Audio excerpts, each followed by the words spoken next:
জুলাই বিপ্লবে আমি যদি বলি আমি বীর, আমি আবু সাইদকে দেখে বা আবু সাইদের মতো রাফি চট্টগ্রাম বিশ্ববিদ্যালয়ের যে ছাত্র ছিল তারা কিন্তু বন্দুকের সামনে এইভাবে আমরা দেখেছি যে বুকটা পেতে দিয়েছিল। এই বইটা আমরা আসলে এখনো পর্যন্ত অনেক ব্যাপক সাড়া পাচ্ছি, কারণ এই বইটাতে আমরা একের মধ্যে অনেক কিছু পাচ্ছি, যেমন আমাদের প্রেম বিরহ থেকে শুরু করে বাস্তব অভিজ্ঞতা, জুলাইয়ের উপর কিছু, বৈষম্য বিরোধী ছাত্র আন্দোলনের উপর কিছু আছে। তো সব মিলিয়ে সবাই বেশ ভালো পছন্দ করছে বইটা। আশা করি এখনো পর্যন্ত অনেক ভালো সাড়া পাচ্ছি, আশা করি ভবিষ্যতে আরো ভালো সাড়া পাবো। এই বইয়ের কবিতা পড়ে আমি যেটা বুঝলাম, এত সহজ সরল ভাষায় এত সুন্দরভাবে কবি যে তার মনের ভাব বা প্রত্যেকটা ভঙ্গি প্রকাশ করেছেন তা এক কথায় অসাধারণ। আমি বীর, বন্দুকের সামনে উঁচু করি শির, আমি ভয় করি না, কামানের সামনে নেই অধীর, আমি উন্মাদ, আমি দুর্বার, সত্য প্রতিষ্ঠায় করি সব চুরমার, আমি অগ্নি, আমি উচ্ছৃঙ্খল, আমার পথে বাধা এলে আমি মানি না কোনো দল। এই বইটি না, যারা আমরা একাডেমিকের বাইরে বই লিখি, এই বইগুলো কিন্তু একজন পাঠকের কাছে আজীবন থেকে যায়।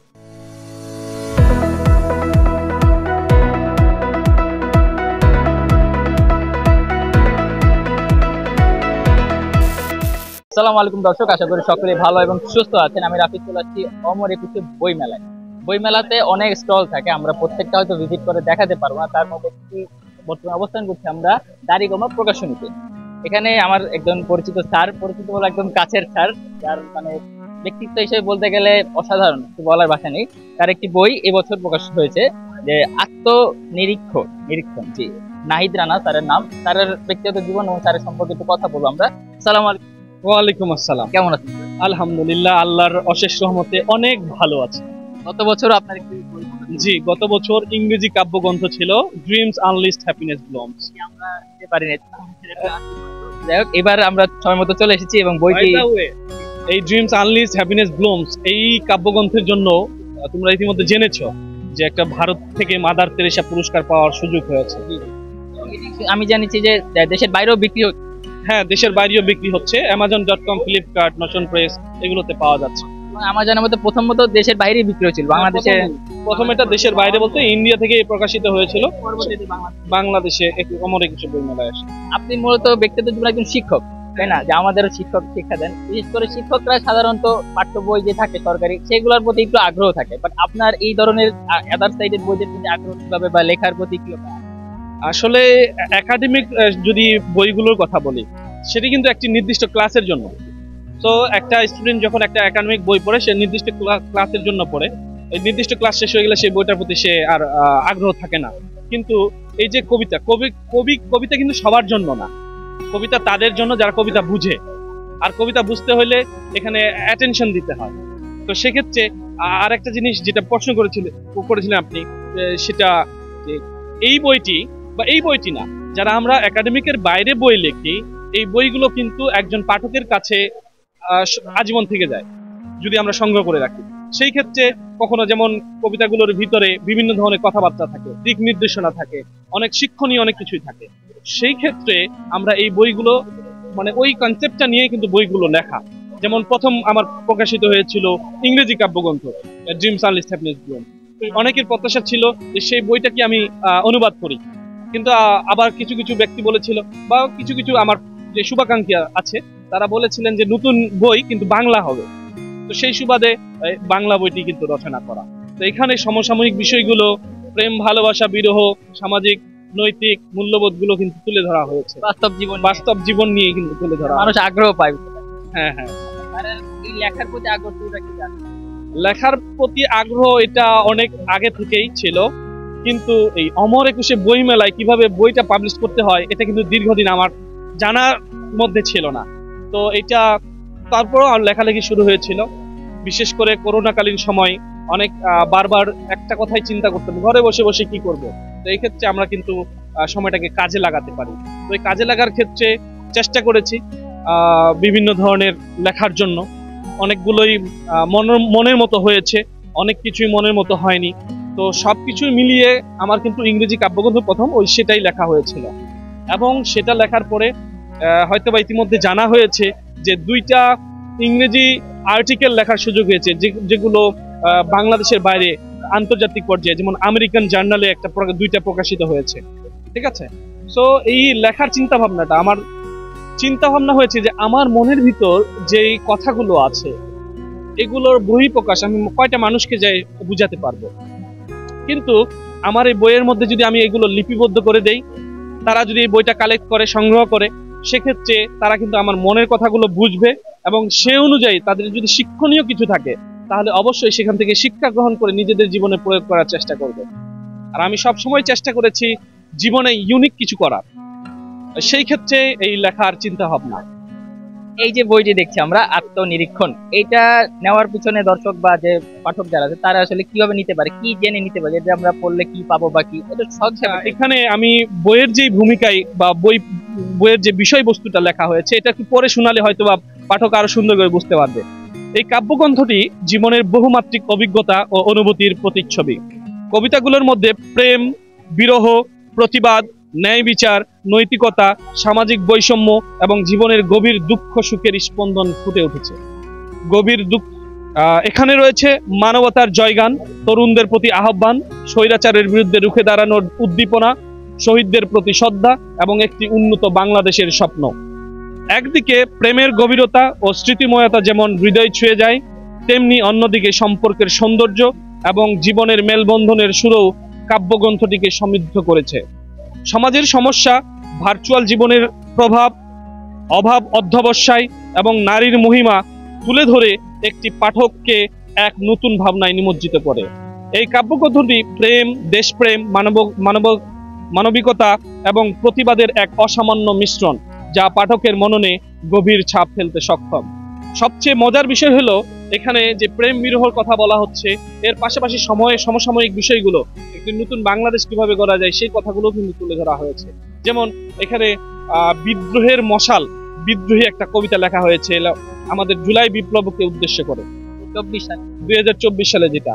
আরো এখানে আবু সাইদকে স্মরণ করে এবং তার সাথে যারা আরো শহীদ হয়েছিল তাদেরকে স্মরণ করেও কবিতা লেখা হয়েছে, যেটা কবিতার মনে পড়ছে না। সো এই শহীদদের স্মৃতিগুলো বা সমসাময়িক বিষয়গুলো বইটি নিয়ে যদি বলি যে 2024 সালের যে আমাদের যে আন্দোলন, ছাত্র আন্দোলনের শুরু থেকে তাদের শহীদদের নিয়েও লেখা হয়েছে, পাশাপাশি আমাদের বাস্তব জীবন নিয়েও লেখা হয়েছে, যে মানে বইটিকে কেউ ফেলে দেওয়ার মতন বলতে পারবে না আমরা, যদিও যদি হ্যাঁ এটাই এমনিতেও সেটাই স্যার, জুলাইকেও সে উপলব্ধি করবে, 2024-এর জুলাইকে উপলব্ধি করতে পারবে, 1952 সালে যারা ভাষা আন্দোলনে শহীদ হয়েছিলেন তাদেরকে উপলব্ধি করতে পারবে। আমরা স্যার ছোটবেলায় বা বছরখানেক আগেও পড়েছি যে ভাব সম্প্রসারণে বই কিনলে কেউ দেউলিয়া হয়। হ্যাঁ, বই কিনলে কেউ দেউলিয়া, একটা কথা আছে। তার মতো এই বইটিতে যতটুকু জানলাম তাতে মনে হয় না এই বইটি কেউ ফেলে দেওয়ার মতন হবে, কিংবা এটা যতবারই শিখতে। জুলাই বিপ্লবে আমি যদি বলি আমি বীর, আমি আবু সাইদকে দেখে বা আবু সাইদের মতো রাফি চট্টগ্রাম বিশ্ববিদ্যালয়ের যে ছাত্র ছিল তারা কিন্তু বন্দুকের সামনে এইভাবে আমরা দেখেছি যে বুকটা পেতে দিয়েছিল। তো এই যে তাদের দুঃসাহসিকতা, এগুলোকে আমি ফিল করেছি আমার মনের মধ্যে, ফিল করার ওই যে ভিতর জায়গা থেকে আমি তুলে ধরার চেষ্টা করেছি। এবং আমি জাস্ট কয়েকটি লাইন বলছি এখান থেকে। আমি বীর, বন্দুকের সামনে উঁচু করি শির, আমি ভয় করি না, কামানের সামনে নেই অধীর, আমি উন্মাদ, আমি দুর্বার, সত্য প্রতিষ্ঠায় করি সব চুরমার, আমি অগ্নি, আমি উশৃঙ্খল, আমার পথে বাধা এলে আমি মানি না কোনো দল, আমি শৃঙ্খলিত সৈনিক, মানবতার তরে লড়ি আমি প্রতিদিন নতুন আলোর ঘরে, আমি স্বপ্ন বিভোর এক সাহসী সিপাহী, আমার পরিবারে আমি প্রধান নির্বাহী, তবু করি না ভয়, লড়াই করে আনবো জয়, দেশের মান রাখতে আমি সব ত্যাগে সদা প্রস্তুত রই। এই যে কথাগুলো এখানে, যেমন আমি ওই যে আমার পরিবারের আমি প্রধান নির্বাহী, আবু সাইদ কিন্তু তার ফ্যামিলি ব্যাকগ্রাউন্ড আমরা শুনেছি যে ইনকামের সোর্স হিসেবে সেই ছিল, সে টিউশনি করতো এবং পড়াশোনা করতো। তার ওই কথাটা যে সে প্রধান নির্বাহী ছিল তার পদে, তারপরে কিন্তু সে তার বুক পেতে দিয়েছে বন্দুকের সামনে। তার এই যে সাহসিকতা, তার যে মনের ভাবগুলো, এগুলো কিন্তু তুলে ধরা হয়েছে। মানে পুরো কবিতা পড়লে একটা যে হ্যাঁ বুঝতে পারবে মনের যে সতেজতা আছে। আমরা জুলাইকে, আবু সাইদকে বা আবু সাইদের সাথে আরো যারা শহীদ হয়েছেন তাদেরকে ফিল করতে পারবে। আরো অন্যদিকে আছে যেমন বাংলাদেশটাকে নতুন করে কিভাবে গড়তে পারে, একটি চমৎকার বাংলাদেশ স্বপ্ন দেখি একদিন গড়ব নতুন দেশ, যেখানে থাকবে সবার জন্য শান্তির পরিবেশ। তো এইভাবে অনেক কথাগুলো আছে, প্রেম ভালোবাসা। বইতে টোটাল কয়টা কবিতা রয়েছে? এখানে টোটাল 42টি কবিতা আছে। হ্যাঁ, টোটাল 42টি কবিতা আছে এবং একটু আগে বললাম যে সবকিছুর সংমিশ্রণ আছে। যেমন শেষের কবিতাটি, প্রথম কবিতাটি দেয়া হয়েছিল কোনো এক বিকেলে, তার মানে অবশ্যই রোমান্টিকতা কিছু খুঁজে পাবে। এবং শেষের কবিতা দেয়া হয়েছে অপূর্ণতার আক্ষেপ, তার মানে এখানে সে বিরহ খুঁজে পাবে। তার মানে সবকিছুই কিন্তু খুঁজে পাবে সে বইয়ের মধ্যে। এই বইটা বলতে গেলে সব ধরনের মানুষ আসলে নিতে পারবে। যেমন একটি কবিতা আছে, আদর্শ গিন্নি, স্বামীর প্রতি অনুগত বউ, আদর্শ স্ত্রী, যত্নে ভরা হৃদয়ে পূর্ণতার জীবনী। এইভাবে কিন্তু সব কথাগুলোই, সব বিষয়গুলো তুলে ধরার চেষ্টা করেছে। কয়েকজন দেখেছি যে ওইদিকে বই সংগ্রহ। আমরা যদি একটু জানতে চাই ভাইয়া, বই সম্পর্কে যদি একটু বলতেন, কেন নেওয়া হলো? আসলে বইটির কথা আমি আমার বন্ধুর কাছ থেকে শুনেছিলাম, তারপরে আমি বইটি নিয়েছি। কবিতা হচ্ছে ব্যক্তির মনের প্রকাশ, কিন্তু এই বইয়ের কবিতা পড়ে আমি যেটা বুঝলাম, এত সহজ সরল ভাষায় এত সুন্দরভাবে কবি যে তার মনের ভাব বা প্রত্যেকটা ভঙ্গি প্রকাশ করেছেন, তা এক কথায় অসাধারণ। কবিতার মধ্যে কবি যে উপমা অলংকার গুলোর ব্যবহার করেছে তা সবই কিন্তু আমাদের পরিচিত, কিন্তু কবির ব্যবহারের যে স্বতন্ত্রতা তা কবিকে অনন্যতা এনে দেয়। যেমন আমরা জীবনানন্দের কবিতা পড়েছি, তিনি লিখেছেন চুল তার কবেকার অন্ধকার বিদিশার লিখেন, কিন্তু এই কবি লিখেছেন তোমার চুল মেলে গৌধূলির রঙে। এই যে গৌধূলির ঢং, এটা কিন্তু সব আমাদের সবার জানা, কিন্তু কবিতায় কিন্তু আমরা কখনো পাইনি। এই জিনিসটা কিন্তু একেবারেই কবিকে স্বতন্ত্রতা এনে দেয় এবং তার কবিতা এবং তার যে ভাব, এটাকেও সুন্দর করে ফুটিয়ে তোলে এবং পাঠককে আকর্ষিত করে তোলে। কি মনে করছেন, দর্শক নিতে পারে বইটি? অবশ্যই, তবে দর্শককে অনুপ্রাণিত করতে হবে। দর্শক যদি না জানে তাহলে তো আর নেবে না। বইমেলায় তো অসংখ্য বই, তার মধ্যে থেকে এই বইয়ের প্রতি পরিচিতি বাড়ানো যেতে পারে। যে কেউ যদি এর একটা কবিতা পড়ে তাহলে বই নেওয়ার জন্য অবশ্যই আগ্রহ প্রকাশ করবে। ধন্যবাদ। যেহেতু আপনি বললেন খুব সুন্দর হয়, আপনার বলাটা খুব ভালো লাগবে, অবশ্যই ইনশাআল্লাহ সবাই নিবে। হাতে তো কয়েকটি বই, জি, এর উপরে আছে আত্মনিরীক্ষক। এইটা নেওয়ার পিছনে কি, যেহেতু স্টলের সামনে আছেন এবং স্কুলের সামনে আসছে, এটা তারই কোনো প্রকাশনী। এই স্কুলে এসে আমি বেশ কয়েকটি বই হাতে নিয়েছি, তার মধ্যে হচ্ছে অন্যদৃষ্টি, তোমার প্রেমে কাব্য লেখক এবং আত্মনিরীক্ষণ। তো এই বইটা থেকে আমি যেটা বুঝতে পারছি আর কি, আমি একটা বাংলাদেশের প্রেক্ষিতে কিছু কথা বলি যে বর্তমানে বাংলাদেশে এক একজনের কেরিয়ার কিন্তু এক এক দিকে কনভার্ট করে, কিন্তু কেউ নিজে থেকে কবিতা লেখার আগ্রহ বা এই টাইপের তরুণদের জাগ্রত করা, এই বইটির মাধ্যমে আমি জানতে পারছি বিশেষ করে এখানে যে কনটেক্সট গুলো বর্তমান আলোকে আমাদের হচ্ছে আন্দোলনের ভিত্তিতে বর্তমানে একজন তরুণ, একজন মানুষের স্বাভাবিক জীবনযাপন কেমন হতে পারে সবকিছু ফুটে তুলছে। তো এই বইটি আমার পার্সোনালি অনেক ভালো লেগেছে। আমি সবার উদ্দেশ্যে বলবো, আপনারা যদি বই মেলায় আসেন অবশ্যই বইটা নিবেন কিনা সেটা বিষয় না, কিন্তু বইটার কনটেক্সট এবং পেজগুলো আপনারা পড়ে দেখেন, অনেক কিছু জানার আছে আর কি। আমি ব্যক্তিগতভাবে, আমি সহ আমার ঢাকা ইউনিভার্সিটির অনেক ফ্রেন্ডরা আসছে, সবাই মোটামুটি এই বইয়ে। তাদেরকে একটু যদি ডাকবেন। আসসালামু আলাইকুম। আপনারা বেশ কয়েকজন অনেকগুলো বই নিচ্ছেন, এই বই প্রতি যদি কিছু বলতেন। হ্যাঁ, আসলে নতুন লেখক হিসাবে উনি অনেক সুন্দর একটা বই লিখছে। আত্মনিরীক্ষণ পড়ে দেখলাম যেখানে প্রেম, বিরহ, তারপর আমাদের আন্দোলনের সবকিছুই ভালোভাবে উনি উনার শৈল্পিক কাব্যিক রূপ দিয়ে লিখেছেন, যা অনেক ভালোই। তবে আমাদের প্রত্যেকের উচিত বইমেলায় এসে এরকম নবীন লেখকদের বই দেখা, তাদের বইগুলো কিনে তাদেরকে আরো উৎসাহ দেওয়া। আচ্ছা, লেখক পাশেই আছে, তার আমাদের সাথেই আছে। তো সবাই যখন বই নিচ্ছে এই দিকটা আসলে আপনার কেমন লাগে? সবচেয়ে ভালো লাগার বিষয় হচ্ছে যে যখন আমার নাম, মানে আমি একজন লেখক রূপে মানুষের কাছে, মানুষের দ্বারে পৌঁছে যেতে পারছি, মানুষ আমাকে চিনছে, কি হিসেবে চিনছে, একজন লেখক হিসেবে, এবং আমার মনের কথাগুলো তাদের কাছে আমি পৌঁছে দিতে পারছি। তো এর থেকে বড় ভালো লাগা মনে হয় সহজে পাওয়া যায় না। অনেকেই বিভিন্ন ধরনের সেলিব্রিটি হয়, আমরা সিনেমায় দেখেছি, নাটকে দেখেছি, তাদের সেলিব্রিটি হচ্ছে, কিন্তু তারা মেসেজটা কিন্তু ভিডিওর মাধ্যমে দিচ্ছে, ঠিক আছে। আর অনেকেই লেখকের একটা অটোগ্রাফ দিয়ে একটা বই নেওয়ার অনেক আশা আকাঙ্ক্ষা থাকে, অনেকেই পায় না, সবসময় সময় দিতে পারে না লেখকরা। তো যেহেতু দেখতেছি যে ঢাকা ইউনিভার্সিটির বিভিন্ন ইউনিভার্সিটি থেকে আসছে, তো অনেক ভালো লাগছে। মেসেজ বার্তা যদি দিতে যায় পাঠককে, অবশ্যই আমার এই বই সম্পর্কে যদি তারা না জানে বা পাঠক পর্যন্ত কানে যদি না জানে, তাহলে কিন্তু আত্মনিরীক্ষণ যে একটা এত সুন্দর বই আছে তারা কিন্তু জানবে না এবং এখানে এসে খুঁজবেও না। তো এটা পাঠকের মাঝে বা আরো যেই যারা যারা জানে না তাদের মাঝে এটা পৌঁছে দিবে কে? যারা বইটা সংগ্রহ করছে, আমার যারা পরিচিত জন আছে এবং যারা মিডিয়া আছে, তারাই পৌঁছে দিবে তাদের কাছে ইনশাল্লাহ।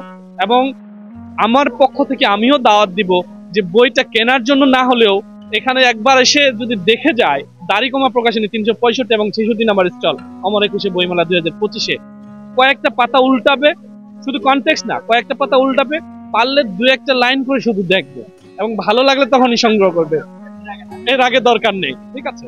সো অনেকেই আমরা দেখেছি যে অনেকেই কিন্তু আবেগের বশীভূত হই, আমি তার একজন ভালো ফলোয়ার, আমি তার শুভাকাঙ্ক্ষী, এই সুবাদে একটা আমি তার অটোগ্রাফ রাখতে চাই, এই সুবাদে বইয়ের ভিতরে কি আছে আমার দেখার দরকার নেই। ঠিক আছে?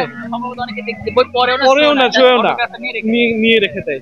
আমার জায়গায় আমি শুধু এই মেসেজটা করব যে বই মেলায় আপনারা আসবেন, অবশ্যই মানসিক বিকাশ ঘটাবে। বই মেলায় অনেক লেখক আছেন, হাজার হাজার লেখক পাবেন এখানে, বিভিন্ন ধরনের বই লেখা হয়। বইগুলো অবশ্যই পড়ে দেখে তাদের কথাগুলোকে উপলব্ধি করে তারপরে বইটা সংগ্রহ করবেন যদি আপনার মন চায়। আদারওয়াইজ এমনিতে আমি একজনের ফলোয়ার হলাম বা এরকম হলাম, এটা সংগ্রহে রাখলাম স্মৃতিস্বরূপ, সেটাও করতে পারেন, সেটা আলাদা বিষয়। আমরা নিজেরাও দেখলাম আপনি কতগুলো অটোগ্রাফ দিচ্ছিলেন। হ্যাঁ। আচ্ছা, কেমন লাগছে? অবশ্যই একদম মানে ভাষায় প্রকাশ করার মতো না। আমার একজন মনে হয় একজন ভাই আছে, আপনাকে দেখলাম বইটা, তো বই নিয়ে যদি কিছু বলতেন, যে স্যারের লেখা বই। নাহিদ ভাইয়ের বই আমার বরাবরই ভালো লাগে। এর আগে ড্রিম আনলেস গত বছরে যেটা ওই পাশে স্টোরটা ছিল, তখন এই বইটা আমার সংগ্রহে আছে। আমি এই বইটাও দেখলাম, আত্মনিরীক্ষণ অনেকক্ষণ ধরে, আমার ভালো লাগছে। আশা করি যে সবারই ভালো লাগবে, কারণ এইখানে এই বইটাতে আমি বিশেষ কিছু বিশেষত্ব পাইলাম যে অনেক কিছু একসাথে নিয়ে আসা। এখানে বিদ্রোহ আছে, এখানে প্রতিবাদ আছে, এখানে প্রেম আছে, ভালোবাসা আছে, সবকিছুর একটা সংমিশ্রণ। তো বইটা আমার খুবই ভালো লাগছে এবং আমি আশা করি যে যারা এই বইটা আসবে, মানে এই স্টলে আসবে, যাতে এই বইটা দেখে, আমার মনে হয় তাদের ভালো লাগবে। ধন্যবাদ আপনাকে। দর্শক, আমরা একটু আপুর সাথে কথা বলবো। এই দাড়িকমা প্রকাশনীর স্টলে আপনি আছেন, আপনি হ্যাঁ, বই সম্পর্কে এখানে অনেক ধরনের বই আছে, এর মধ্যে আত্মনিরীক্ষণ বইটি দেখলাম নাহিদ রানা বেশ অনেকে দেখছিল, এই বই নিয়ে এই বইটা আমরা আসলে এখনো পর্যন্ত অনেক ব্যাপক সাড়া পাচ্ছি, কারণ এই বইটাতে আমরা একের মধ্যে অনেক কিছু পাচ্ছি, যেমন আমাদের প্রেম, বিরহ থেকে শুরু করে বাস্তব অভিজ্ঞতা, জুলাইয়ের উপর কিছু, বৈষম্য বিরোধী ছাত্র আন্দোলনের উপর কিছু আছে। তো সব মিলিয়ে সবাই বেশ ভালো পছন্দ করছে বইটা। আশা করি এখনো পর্যন্ত অনেক ভালো সাড়া পাচ্ছি, আশা করি ভবিষ্যতে আরো ভালো সাড়া পাবো। তো এমনি বইতে, এই যে বই মেলাতে মানুষ কোন টাইপের বইটা বেশি? এখন বর্তমানে যেহেতু একটা গণ অভ্যুত্থান হয়ে গেছে, সেই জন্য আমাদের এখন সবারই চাহিদা হচ্ছে জুলাইয়ের উপর। এখন সবাই, এই যে আমাদের এখানে অনেকগুলো বই আছে, প্লাস এই বইটাও তো সম্পূর্ণ এটার উপর। তো এখন বেশিরভাগ রোমান্টিকতা থেকে চলে গেছে, এখন সবাই গণ অভ্যুত্থানের উপর, এটাই এখন রোমান্টিকতা সবচেয়ে বিক্রি হয়তো বেশি, বাট এখন বেশি এটা যাচ্ছে, থ্রিলার যাচ্ছে। জনসমাগম কি করছে? হ্যাঁ, আজকে অনেক বেশি। এই কতদিন মানে সবে তো শুরু হলো মেলা, এখনো তো অনেক বাকি আছে, তবে আজকে অনেক বেশি জনসমাগম। আমাদের এটা হচ্ছে রমনার মন্দিরের যে গেট, সেই গেট থেকে সোজা আসলেই এটা 365-66 নাম্বার স্টল, নাম হচ্ছে দাড়িকমা, সোজা আসলে পেয়ে যাবে। দর্শক, আমরা কিন্তু মানে অনেক অনেক দর্শকদের সাথে কথা বললাম যারা বইটা নিয়ে খুবই সন্তুষ্ট, ঠিক আছে, এবং স্যারের কাছে তো মানে আপনি দর্শকদের উদ্দেশ্যে অলরেডি আমি মেসেজটা শেয়ার করে দিয়েছি। মেসেজ এটুকুই যে আপনারা বই কেনার জন্য না হলেও মানসিক বিকাশের জন্য বই মেলায় আসবেন, প্রত্যেকটা স্টল ঘুরে ঘুরে দেখবেন।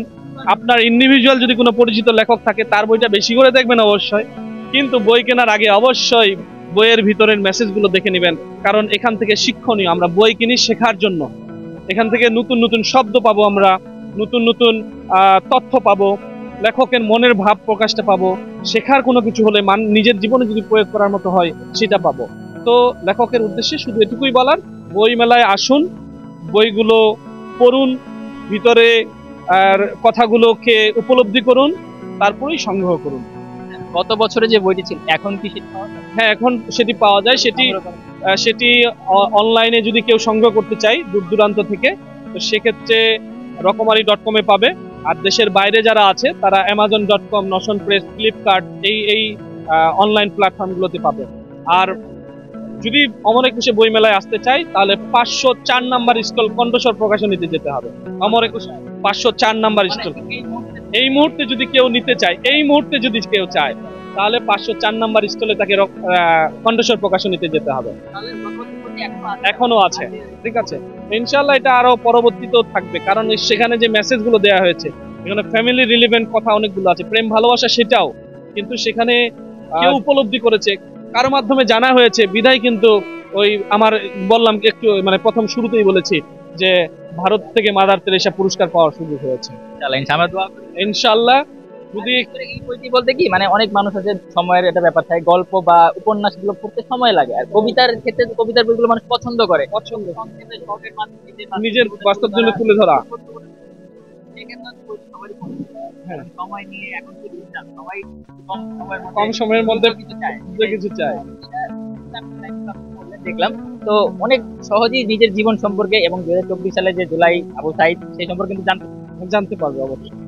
উদ্দেশ্যে তো বলেই দিলেন আর কি, ঠিকানাটা যদি একটু বলেন যে অমর একুশে বই মেলায়। অমর একুশে বই মেলায় এই বইটি যদি সংগ্রহ করতে চাই, আত্মনিরীক্ষণ, তাহলে দাড়িকমা প্রকাশনী 365 এবং 363 নাম্বার স্টলে আসতে হবে। আর একটু মানে নরমালি জিজ্ঞেস করেই নেই, এই বইটির মূল্য কত? হ্যাঁ, এই বইটির মূল্য এখানে দেয়া আছে 200 টাকা। অমর একুশে বই মেলা উপলক্ষে এখানে 50 টাকা ছাড়, 150 টাকায় পেয়ে যাবে, মানে 150 টাকায় পেয়ে যাবে বই। 150 টাকায় কত মানে এর চেয়ে মানে একটা বই যেখানে আপনি যেটা একটু নিলাম যে বইটা যে মানে জীবন সম্পর্কে 2024 সালে আমাদের শহীদ যারা তাদের সম্পর্কে লেখা, এই বইটি আমরা 150 টাকা মনে করি যে অবশ্যই আপনাদের নেওয়া উচিত। আমি একটু করে নিব এবং তার অটোগ্রাফ আমাকে দিতে হবে। আমি মূলত চেষ্টা করেছি মানুষের কাছে এই বইটি পৌঁছে দেয়া। একটা আমার এখান থেকে কিন্তু আমার লভ্যাংশের প্রয়োজন নেই, আমি চাই আমার মনের যে উপলব্ধিটা এটা সবার মাঝে ছড়িয়ে পড়ুক।